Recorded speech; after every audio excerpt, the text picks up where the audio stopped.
autoimmune disease.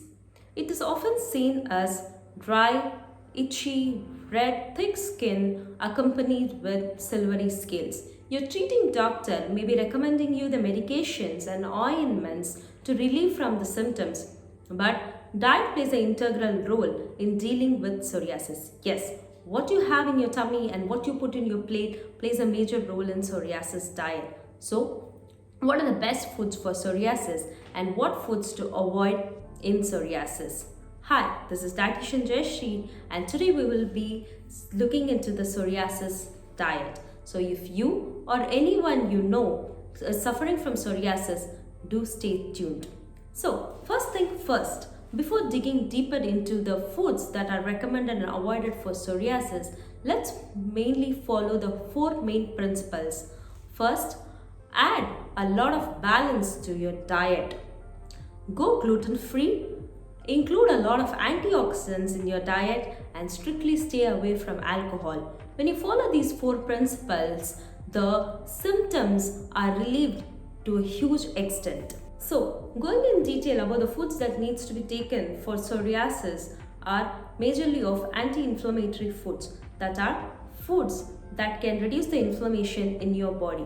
They are majorly present in fruits, especially your seasonal fruits. You can take cherries and berries. When it comes to vegetables, go for local and seasonal green leafy vegetables. You can take fishes such as salmon and other fatty fishes which has good amount of omega-3 in them, which can again reduce a lot of inflammation in your body. The most important are the herbs and spices such as turmeric, garlic, pepper, ginger, thyme that can again reduce inflammation in your body to a huge extent. Also, if you didn't know, psoriasis is a chronic disease that can be related to most of your heart diseases.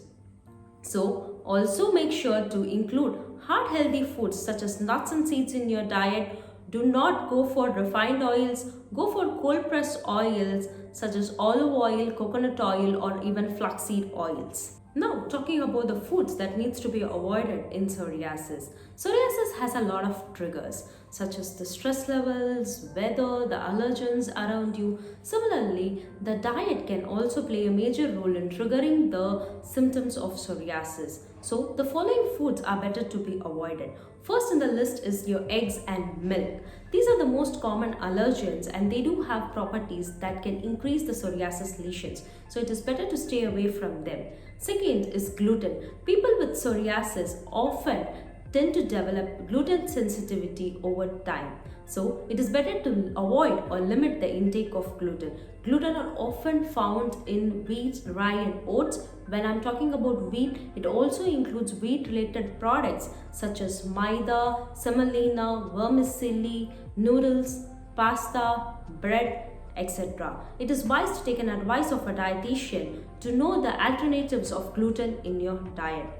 The next on the list is processed food. Processed foods, avoiding processed food is not only good for psoriasis but can also be good for your overall health. Processed foods are often high in calories, high in preservatives and additives which can again trigger a lot of inflammation in the body which are not very favorable for psoriasis. So do avoid foods such as processed meats, canned fruits and vegetables and any packaged foods. Next are the nightshade vegetables. Nightshade vegetables are tomatoes, potatoes, brinjal and bell peppers. They are specifically known to trigger the psoriasis symptoms, hence it is better to stay away from them.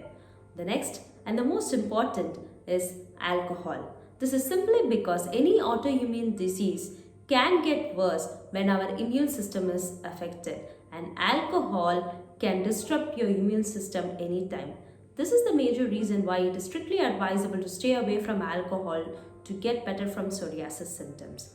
Lastly, it is known that obesity and overweight can be a major risk factor for developing psoriasis, and also people who already have psoriasis can get their symptoms worse due to obesity and overweight. Hence, it is advised to lose weight and maintain a healthy weight through diet and exercise.